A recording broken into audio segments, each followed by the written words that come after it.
Hello everyone. So coming back to another topic, same tip हम फिर से पढ़ रहे थे। हम लोगों ने कल डिस्कस किया था अबाउट दी प्रोजेक्टाइल मोशन, है ना। उसमें हम लोगों ने कुछ एच मैक्स, एच आर और T, that is height range, उसके साथ में हमने उसका टाइम ऑफ फ्लाइट देखा था। फिर हमने देखा what is the relation between H and R, what is the relation between R and T, and what is the relation between T and R. ठीक है, वो आपको ड्राइव करते आने चाहिए। देन हम लोगों ने कुछ और पॉइंट्स डिस्कस किए थे कि मैक्सिमम एंगल कब होगा, दैट इज 45 डिग्री पे मैक्सिमम एंगल पे मैक्सिमम हाइट जो होगी उनका रिलेशन हम लोगों ने निकाला। तो रिलेशन हमारा कितना आया था, the relation was simply that we have got was H max is equals to R max by 4, but वो कंडीशन क्या होगी 45 डिग्री, है ना। अभी हम लोग और 2-3 पॉइंट्स डिस्कस करते हैं, आई थिंक 2-3 पॉइंट्स और हैं, फिर हम लोग क्वेश्चन की तरफ बढ़ेंगे। ये भी एज एन क्वेश्चन ही पूछा जा सकता है कि if the complementary angles are given to you and they ask you to find out the ratio of R1 and R2, H1 and H2, T1 and T2, what complementary angle is. For example यदि मैं complementary angle define करूँ तो complementary angle में कैसे define करेंगे। Suppose हम लोग दो एंगल सिलेक्ट करें, एक एंगल हम लोग ले ले 30 डिग्री, तो दूसरा एंगल 60 हो जाएगा, और दोनों एक दूसरे कैसे होंगे, कॉम्प्लीमेंट्री एंगल्स होंगे। तो कॉम्प्लीमेंट्री एंगल होने के लिए क्या कंडीशन होगी, if one of the angle is theta, the second angle is suppose to be how much, 90 minus theta. So theta और 90 माइनस थीटा रखने पे R1 R2 में क्या चेंज आएंगे, वेलोसिटी वाज सेम, यहाँ पे वेलोसिटी चेंज नहीं हो रही है। तो मैं यदि R1 की वैल्यू लिखूं तो R1 आएगा u square sine 2 theta divided by g, और मैं यदि R2 लिखूं तो R2 आएगा u square sine 2 times 90 minus theta divided by g. देख लो R1 R2 की वैल्यू, कोई डिफरेंस ना आना चाहिए, देखना एक बार। सो R1 की वैल्यू है u square sine 2 theta by g, और R2 की वैल्यू है u square sine 2 90 minus theta by g. तो मैं R2 को और थोड़ा सिंप्लीफाई कर लूँ तो आएगा u square sine of 180 minus 2 theta divided by g. अब साइन ऑफ 180 माइनस 2 थीटा फिर से कितना होता है, 2 थीटा, वो चेंज हो गया नहीं, हॉरिजॉन्टल डायरेक्शन आ गया ना, तो निगलेक्ट कर दो तो क्या आ जाएगा, R2 की वैल्यू फिर से कितनी आ गई, u square sine 2 theta by g. अरे R1 और R2 की वैल्यू तो सेम आ रही है, मतलब दो कॉम्प्लीमेंट्री एंगल्स पे थ्रो करने के बाद में H1 और H2 की वैल्यू क्या आती है, मतलब R1 R2 की वैल्यू क्या आएगी, सेम आएगी। अच्छा, R1 R2 की वैल्यू यदि सेम आ रही है तो how do you find out the ratio of T1 and T2, देखते हैं। सो फॉर T1 क्या लिखूँ, 2u sine theta by g, और T2 क्या लिखूँ, 2u sine of 90 minus theta by g. So T2 की जो वैल्यू आई वो कितनी आ गई, 2u कॉस थीटा बाई जी। यदि मैं T2 और T1 का रिलेशन निकालूं, जो मुझे रेशियो निकालने बोला गया था, R1 R2 का रेशियो तो 1 ही आ गया, T2 बाई T1 में करने जाऊं तो ये क्या आएगा, 2u cos theta by g, और T1 का मेरे लिए क्या आ गया, G divided by 2u times sine theta. G ने G को मारा, 2u get cancel, cos upon sine क्या लिखे हम लोग, cot theta. So simply again write T1 by T2 must be equals to tan theta, that is the relation between T1 and T2। अच्छा, अभी H के लिए आ जाओ, थोड़ी जगह पे छोड़ देता हूँ मेरे लिए। H के लिए निकाल लो, हाइट के लिए H1 क्या लिखूँ, u square sign square theta by 2g, और H2 क्या लिखूँ, u square sine square 90 minus theta upon 2g। तो ये हो जाएगा u square cos square theta upon 2g, that is H2। तो यदि मैं H1 और H2 का रिलेशन निकालूँ तो ये क्या आ जाएगा, tan स्क्वायर थीटा। आप देख सकते हो कि the ratio of H1 and H2 tan square theta है ना, हाँ, तो H1 बाई H2 कितना आएगा पर tan स्क्वायर थीटा। तो ये रेशियो निकल गया। इसका मतलब देखो क्या था, इसका मतलब ये है कि सपोज मैं एक पार्टिकल को यहाँ से थ्रो करता हूँ एट एन एंगल थीटा, और एक पार्टिकल को मैं थ्रो करता हूँ at an angle 90 minus theta, तो क्या होगा, पहला वाला पार्टिकल ऐसे जाएगा, दूसरा वाला पार्टिकल भी ऐसे जाएगा। तो आप देख सकते हो कि दोनों की जो हाइट है, this is H1 and that is H2, वो अलग अलग है, बट दोनों का जो R1 और R2 कैसा है, वो एग्जैक्टली सिमिलर है। पहले वाले का T1, दूसरे वाले का T2, तो वो भी अलग अलग हो जाएगा, बट दोनों का R1 R2 वो कैसा रहेगा, सेम होगा। इसका मतलब when the particle has been thrown at the complementary angle, यदि हम किसी पार्टिकल को कॉम्प्लीमेंट्री एंगल पे थ्रो करते हैं तो कॉम्प्लीमेंट्री एंगल पे थ्रो करने के बाद में पार्टिकल का रेंज सेम होगा H1 H2 में रेशियो आएगा T tan square theta, T1 T2 में रेशियो आएगा tan theta. that is how we're going to find out the ratios between T1 and T2, R1 and R2 and H1 and H2। अच्छा अब एक काम और करते हैं, यहीं पर यदि मैं H1 H2 अब एक बार लिख लो पूरा ये, मैं आपको एक और पॉइंट समझा देता हूँ, इसी के अंदर घूम जाएगा पूरा, वो समझ में आएगा आपको अभी। तो हमने R1 R2 का रेशियो निकाला, T1 T2 का रेशियो निकाला, H1 H2 का रेशियो निकाला। यदि हम लोग यहाँ से वापस से हम लोग इक्वेशन सॉल्व करना शुरू करें तो इक्वेशन कैसे बनेगा देखो। यदि मैं H1 का इक्वेशन लेता हूँ तो मेरे लिए H1 क्रॉस H2, H1 का इक्वेशन आया u square sign square theta by 2g और H2 का इक्वेशन आया u square cos square theta divided by 2g। अच्छा तो उसको मल्टीप्लाई कर दो, तो देखो क्या हो गया, ये u raise to the power 4 sine square theta cos square theta divided by 4 times g square. ओहो हो ऐसा भी आ गया। अच्छा भाई ऐसा भी आ गया, मतलब क्या करें फिर इसको अभी, ऊपर कुछ रह गया कि लिखना अपना, नहीं 2g नीचे बराबर आ गया था। अब एक काम करते हैं, इसको मल्टीप्लाई बाय 4 और डिवाइड बाय 4 कर दो, देखो क्या आ जाएगा, u to the power 4 sine square theta cos square theta by 16g square. इसको मैं ऐसे लिख देता हूँ, है ना, इसको ये अरेंज करना होगा तो मैं इसको ऐसे लिखता हूँ, u स्क्वायर बाहर निकाल लो, then 2u sine theta into cos theta का whole square upon 16g square. अच्छा 2u sine theta cos theta by g, ये तो कुछ देखा देखा लग रहा था, बाई जी स्क्वायर, सॉरी 16 अलग ले लो, बाई जी स्क्वायर। तो इसको ऐसे पूरा लिख देते हम लोग, डिवाइडेड बाई जी, और ये पूरा ऐसे स्क्वायर में ले लो इसको। तो sir u square u to the power 4 ना, इसको यहाँ पे भी u कर दो, तो ये हो जाएगा तुम्हारे लिए u sign theta into u cos theta, दोनों का स्क्वायर टू द पावर 4। अच्छा तो ये 2u sine theta u cos theta by g तो r होता था, r का स्क्वायर, मतलब हमारे पास एक रेशियो आ गया H1 cross H2 is equals to r square by 16। यदि मुझे H1 H2 निकालना है और मुझे एक आधा कोई हाइट दिया है, r कोई दिया है, तो मैं दोनों में से कोई एक चीज़ों को, तीन में से कोई चीज़ों को निकाल सकता हूँ। So that is the relation of r square H1 and H2। ये कब काम आएगा, जब एंगल्स कौन से दिए होंगे आपको, complementary. If the angles are given as complementary then we can easily find out कि what exactly the equations could be there for the ratios between R1 R2, T1 T2, H1 H2 and R1 and R2, है ना। तो complementary angles पर range same होगा, height अलग होगी, T1 T2 भी अलग होगा।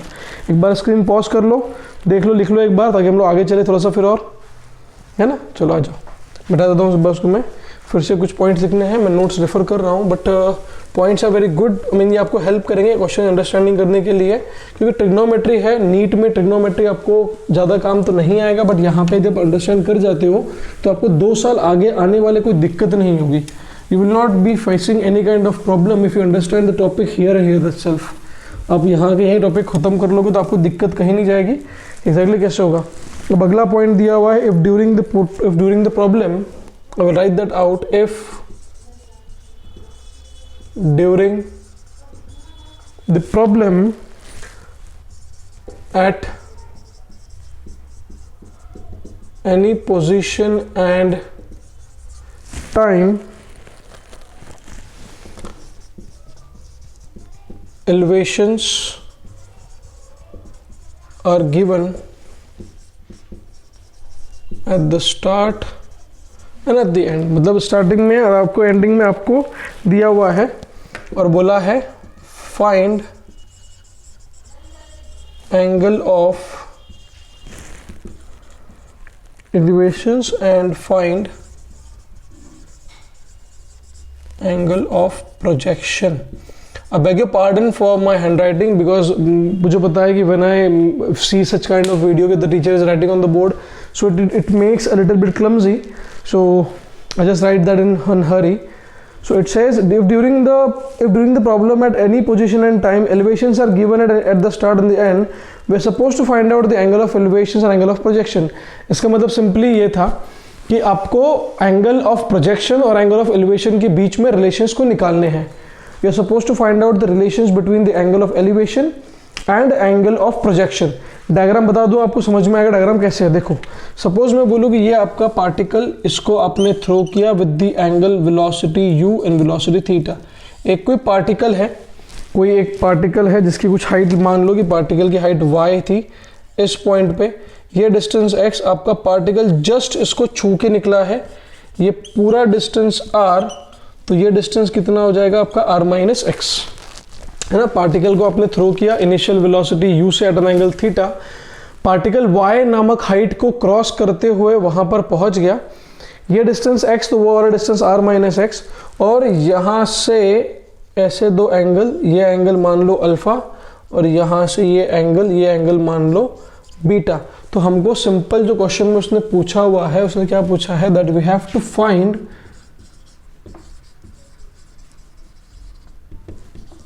Relation between alpha beta and theta. ये इस क्वेश्चन का मतलब है। सो वो लिखते वक्त आपको बोला है कि एंगल ऑफ प्रोजेक्शन, इसका मतलब अल्फा और बीटा क्या है, आपके एंगल ऑफ एलिवेशंस। ये क्वेश्चन बता दो कहाँ पर काम आएगा। ये क्वेश्चन काम आएगा, ऐसा बोला होगा कि जब हमने पार्टिकल को u वेलोसिटी से थ्रो किया तो at a distance of 4 meter there was a building of height 4 meter through which the particle has just crossed. पहला वाला क्वेश्चन। सेकंड वाला क्वेश्चन आएगा, if angle has been thrown, if a particle has been thrown with initial velocity u at an angle theta, so after 4 meter there will be a building of height 4 meters. उसके 1 metre बाद में एक और building of height 8 metres, उसने दोनों को cross करके निकल गया। तो ऐसे सवाल में आपको यही टेक्निक काम आएगी, कैसे हम लोग निकालते हैं। अब अपने पास में जो इक्वेशन आया था नया वाला, इक्वेशन ऑफ ट्रैजेक्टरी, वो क्या था, पहला आया था अपने पास, मैं फिर से देखो वही गलत कर दूँ, x tan theta minus g x square upon 2u square cos square theta. ये हमारा पहला इक्वेशन था। बाद में आपको मैंने एक और इक्वेशन प्रूव करवाया था, x tan theta minus x square tan theta by r, जिसमें आपने x tan थीटा को कॉमन निकाला था, तो आपका आया था r minus x over r is equals to y। बराबर इक्वेशन ये वाला। तो फिर से इसी इक्वेशन से स्टार्ट करते हैं हम लोग। मैं देखो क्या करता हूँ, मैं लिखूंगा y into r upon r minus x is equals to x tan theta.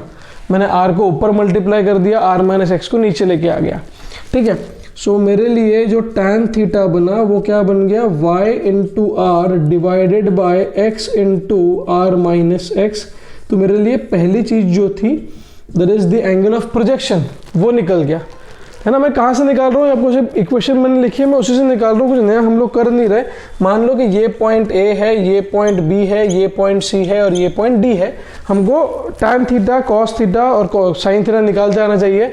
sin theta क्या होता है, opposite upon hypotenuse, cos theta होता है adjacent upon hypotenuse, and tan theta so का टोआ, इफ यू रिमेंबर दैट। तो अभी सबसे पहले देखते हैं in triangle ABC, in triangle ABC what is the value of tan alpha. बताओ मेरे को what is the value of tan alpha.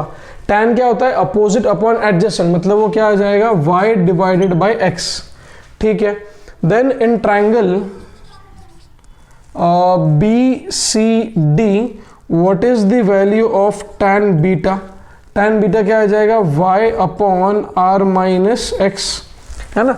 अब जस्ट दोनों को ऐड कर दो, that is tan alpha plus tan beta equals y upon x plus y upon r minus x. दोनों का बेस सेम करना होगा, तो दोनों का बेस सेम कर दो। नीचे क्या आ जाएगा, x into r minus x, ये क्या हो जाएगा, y into r minus x plus y into x, है ना, क्रॉस मल्टीप्लाई करके।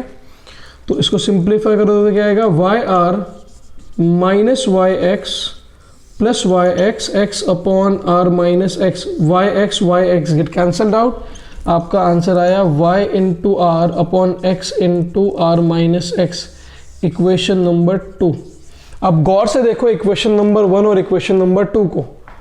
यदि हम लोग गौर फरमाए इक्वेशन 1 और इक्वेशन 2 के ऊपर, तो आप सिंपल सीधा सीधा लिख सकते हो, this implies that tan theta is nothing but tan alpha plus tan beta, that is the final relation between, ये हमारा फाइनल रिलेशन होगा किसके बीच में, between the angle of elevation angle of elevation and angle of projection. Projection angle के बीच में, angle of elevation के बीच में जो हमारे डिफरेंसेस हैं, हम लोग उस डिफरेंसेस को सीधा सीधा क्लियरली लिख सकते हैं। This is how we gonna do it, this is how we gonna prove, and this is the last point for oblique projectile motion. इसके अलावा आपको कहीं पर भी किसी प्रकार के कोई क्वेश्चंस नहीं मिलेंगे। जितने क्वेश्चंस होते हैं, I have made sure that you understand it, I have made sure that you understand it, I have made sure you understood each and every point, I have made sure that कोई point miss out ना हो हमारा। तो अब शांति से एक बार screen pause करो और हम लोग जो 2 दिन या 3 दिन में जितना हम लोगों ने प्रोजेक्टाइल मोशन पढ़ा है उसको पूरा रिवाइज करो कि एग्जैक्टली कितने पॉइंट्स बनते हैं। 17-18 पॉइंट्स बनने चाहिए पूरे, और मैंने सारे पॉइंट्स कवर किए, मैंने पॉइंट नंबर नहीं दिए, इसी में 3 पॉइंट्स बन जाएंगे तुम्हारे कि tan थीटा का इक्वेशन आ गया, tan अल्फा का इक्वेशन आ गया, tan बीटा का इक्वेशन आ गया, and you find out the relation between alpha, beta and gamma. तीनों निकल गए आपके, है ना। गामा भी कई बार बोल दिया जाता है। तो चलो कुछ एग्जांपल्स देखते हैं, एग्जांपल्स करते हैं और कहानी को ख़त्म करते हैं आज। कि आज हमारा एटलीस्ट ऑब्लिक प्रोजेक्टाइल मोशन खत्म होकर के आपको मैं आज होमवर्क दे दूँ ऑफ इंक्लाइन प्रोजेक्टाइल मोशन, ताकि हमारा वो कंसेप्ट हो जाए, है ना। आपने लिख लिया होगा, आई जस्ट होप सो। मैं जानबूझ के स्क्रीन के सामने से हट जाता हूँ ताकि आप इस वीडियो को पॉज करके सब कुछ लिख लो, कहीं ना कहीं आपको बीच में आऊँ ना।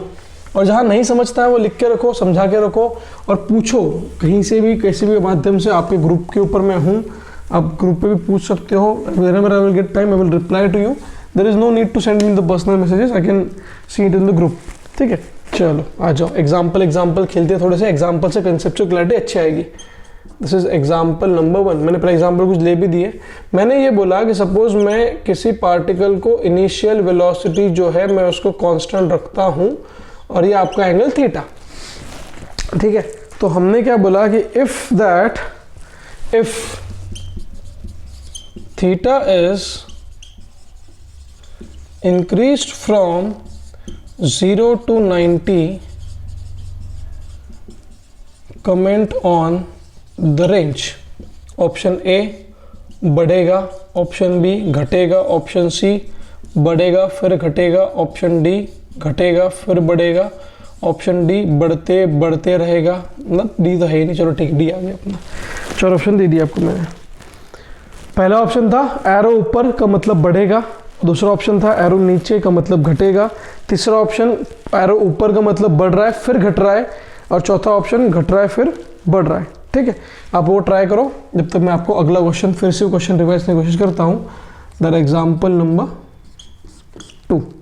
मैंने पार्टिकल को 2 अलग अलग एंगल पे थ्रो किया। एक एंगल लिया हम लोगों ने मान लेते हैं 20, और एक एंगल लिया मैंने 70। मैंने बोला बताओ R1 और R2 में क्या रिलेशन है, what is relation between R1 and R2। पहला R1 is greater than R2, इसका हो जाएगा R1 और इसका हो जाएगा R2। मैंने बोला दूसरा R2 is greater than R1, तीसरा R1 is equals to R2, चौथा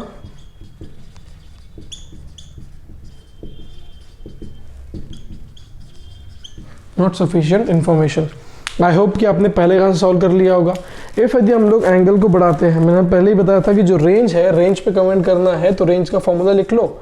ये क्या आ जाएगा, u square sine 2 theta by g. If the value of r is u square sine 2 theta by g, और हमको रेंज निकालनी है तो भाई साहब पता है हमको कि 2 थीटा की वैल्यू कितनी पुट करनी चाहिए। The value of 2 theta is suppose to be 90। If the value of 2 theta is suppose to be 90, तो मैं क्या कर लूँ, ऑब्वियसली 45 डिग्री पे क्या होगा, मतलब हम लोग बोल सकते हैं कि when the angle theta is equals to 45 degree then we get H max. मतलब 0 से लेके 45 डिग्री तक तो रेंज बढ़ेगी, बट 45 के बाद में क्या होगी, रेंज घटेगी। तो पहले रेंज बढ़ रही है फिर रेंज घट रही है, इसका मतलब आंसर क्या आ गया आपका, सी आंसर आ गया, है ना। सेकंड क्वेश्चन देखो, सेकंड क्वेश्चन में बोला गया है कि पहले वाले दोनों की वेलोसिटी सेम है। मैं वेलोसिटी अभी भी चेंज नहीं कर रहा हूँ। मैंने पहले क्वेश्चन में भी जो बोला था, मैंने बोला वेलोसिटी कांस्टेंट है, वेलोसिटी चेंज नहीं होगी। यदि वेलोसिटी चेंज नहीं होगी, वेलोसिटी कांस्टेंट है, किसी प्रकार का कोई चेंज उसमें नहीं हो रहा है, तो हमको बोला गया था कि बताओ what is the relation between R1 and R2। तो R1 R2 के रिलेशन निकालने के लिए मैं क्या करूँ exactly, to find out the relation between R1 and R2 में क्या करूँ। अब मैं चेक करूंगा पहले कि जो मेरे एंगल्स है, द एंगल्स आर कॉम्प्लीमेंट्री और नॉट। तो अब चेक करो, किसी किसी को लग रहा होगा सर 20 डिग्री है तो रेंज ज़्यादा, क्योंकि 0 से बढ़ रही है और 70 डिग्री जो है वो 45 के बाद में है, तो 70 डिग्री 45 के बाद में होगा, 70 डिग्री वाले की रेंज जो होगी वो कम हो जाएगी और जो 20 वाला है उसकी रेंज क्या हो जाएगी, मैक्सिमम हो जाएगी। तो आपका सोचना भी सही है, बट मेरे ख्याल से मैंने आपको कॉम्प्लीमेंट्री एंगल के बारे में समझाया था कि यदि मैं कॉम्प्लीमेंट्री एंगल के बारे में चर्चा कर रहा हूँ तो कॉम्प्लीमेंट्री एंगल क्या होता है, यदि पहला एंगल थीटा तो दूसरा एंगल कितना होना चाहिए, 90 minus theta. If that is the condition that we have कि पहला एंगल आपका थीटा होगा, सेकंड एंगल 90 माइनस थीटा होगा, तो R1 R2 सेम आएंगे। तो यदि पहला एंगल थीटा की वैल्यू मैं 20 मान लूँ, सो 90 माइनस थीटा मैंने चेक किया तो 90 माइनस 20 जो कि मेरा 70 डिग्री आया। मतलब ये वाले पार्टिकल की रेंज ऐसी और ये वाले पार्टिकल की रेंज भी ऐसी, तो क्या आएगा आंसर, R1 बराबर R2। मैं एग्जाम्पल नंबर 3 पूछता हूँ कि suppose if we throw an object at different angle, पहला एंगल मैंने लिया 40 डिग्री, दूसरा एंगल मैंने लिया 45 डिग्री, तीसरा एंगल मैंने लिया 85 डिग्री और चौथा एंगल मैंने लिया 42 डिग्री। मैंने बोला where the height will be maximum. हमको बोला गया कि बताओ कौन सा एंगल पे जो आपकी हाइट है, हाइट आपकी मैक्सिमम हो जाएगी। अब हाइट मैक्सिमम करने के लिए ना हम लोग क्या सोचते हैं, सीधा हमारे दिमाग में आंसर बैठा हुआ है 45 डिग्री।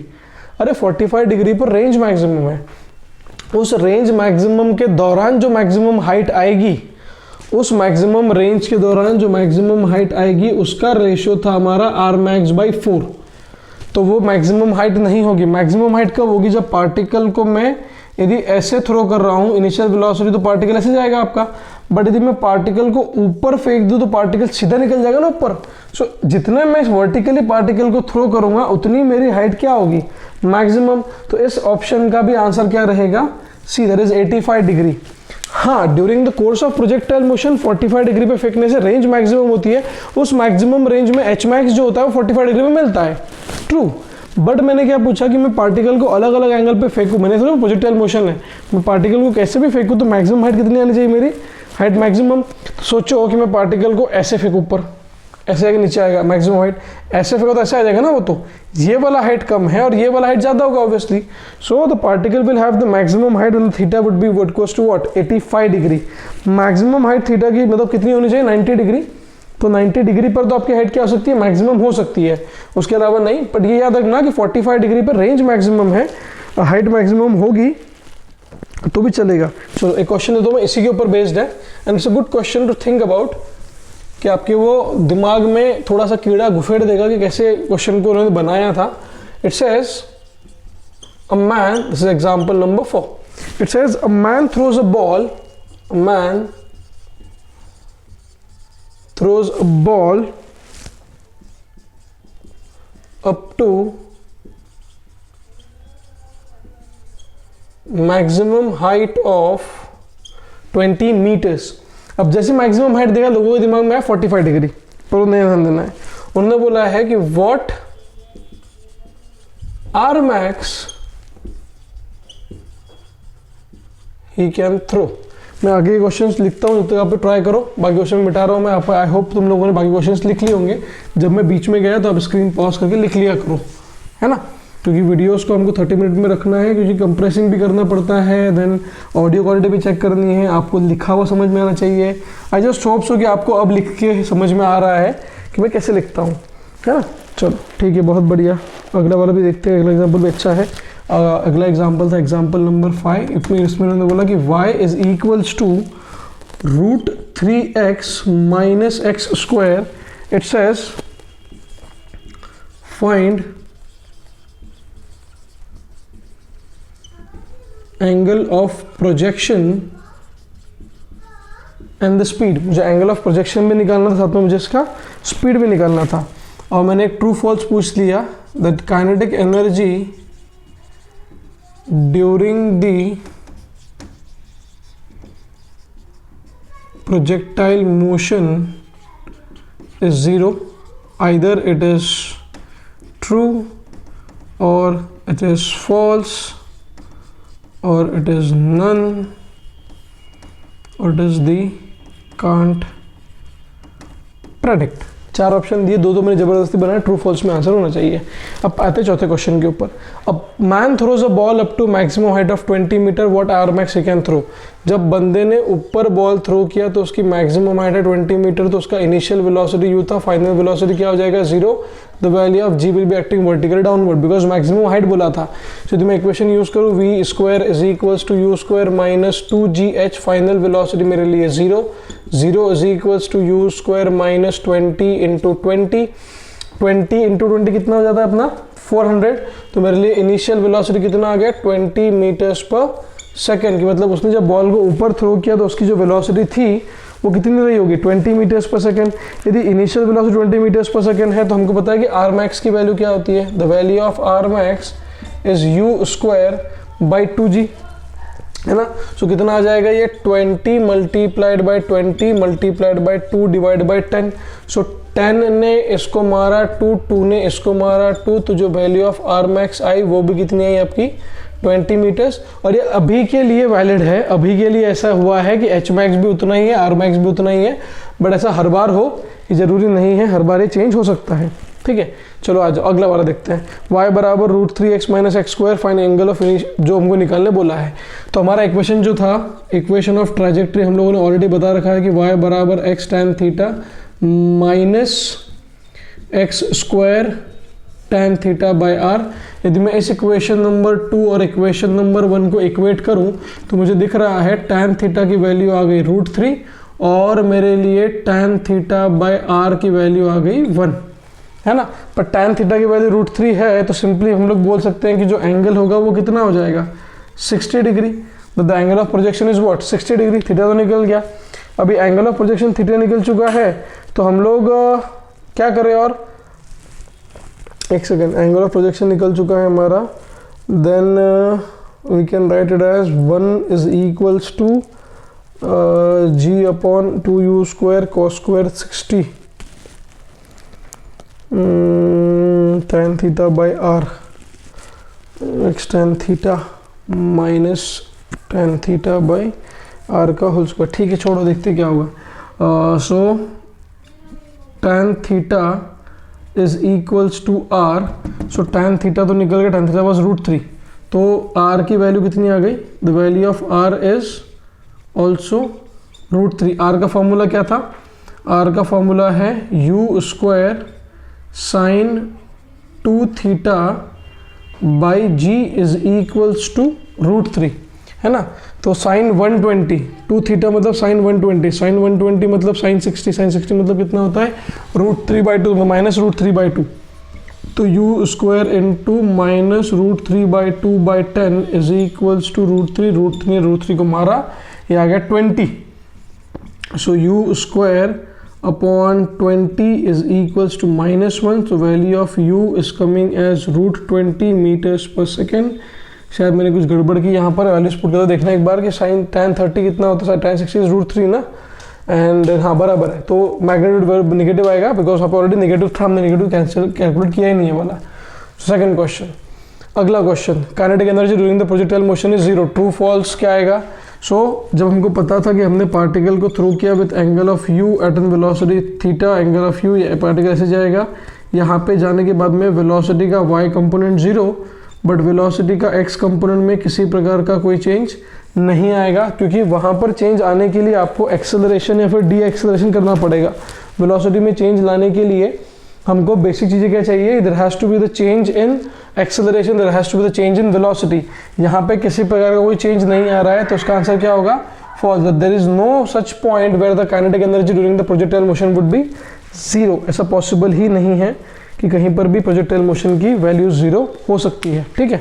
चलो आओ एक लास्ट पॉइंट डिस्कस कर लेते हैं, then we will stop and we will conclude the oblique projectile motion, then we will have the inclined projectile motion tomorrow। जब हम लोग ग्राफ बना रहे थे ऐसे between y axis and between x axis, जो हमारा ऑब्लिक प्रोजेक्टाइल मोशन था, उसमें गौर करो कि किसी एक ही वैल्यू x के लिए एक वैल्यू ऑफ y1 और x1 हो सकता है कि x1 पे ही y1 है और कहीं पर नहीं है। बट यदि मैं देखूंगा गौर से तो मेरे पास दो वैल्यूज ऐसी बन रही है which is x not and also x not जहाँ पे वैल्यू वाई नॉट आ रही है। तो वाई नॉट की जो वैल्यू है वो एक जगह पर नहीं है, वाई नॉट की वैल्यू दो जगह पर है, एक्स नॉट और एक्स नॉट। एक बार जब वो 0 से 45 जाएगा तब, और जब 45 से वापस नीचे आएगा तब। तो यदि मैं क्वेश्चन में ऐसा दिखता है इफ वाई मैक्सिमम, जो मैक्सिमम है it is greater than H max, या फिर सिंपली ऐसा लिखो कि y की वैल्यू मैक्सिमम हाइट से ज़्यादा है, तो यहाँ पर ये इसका कोई सॉल्यूशन नहीं है, we can not solve it, because आप इस पॉइंट के ऊपर चले जाओगे तो हमारे लिए कोई सॉल्यूशन आना पॉसिबल नहीं है। इफ मैं बोलूँ y is equals to H max, तो कितने सॉल्यूशन आएंगे इसके? एक सॉल्यूशन आएगा, बिकॉज x1 पे ही y1 मिल रहा है, right. But the moment you says y is less than H max, तो यहाँ आपको ध्यान देना पड़ेगा, यहाँ पे आपके दो सॉल्यूशन मिलेंगे, मतलब आपको एक्स स्क्वायर बराबर 2 आएगा, तो एक्स स्क्वायर बराबर 4 आएगा, तो एक्स की वैल्यू प्लस माइनस 2 आएगी, मतलब प्लस 2 पर भी है और माइनस 2 पर भी है, बट वो गिना हुआ कहाँ से? x1 से। तो ये बात ध्यान रखना कि हाइट जो है वो एच मैक्स से ऊपर ना जाए।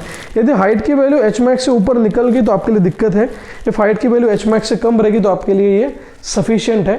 सो today we over here we conclude the oblique projectile motion, and we have covered the entire equations, entire questions, entire numericals on that, and you have your homework as your booklet. If any doubt is there, just let me know, and tomorrow we're going to start with oblique projectile motion. ठीक है, चलो, thank you.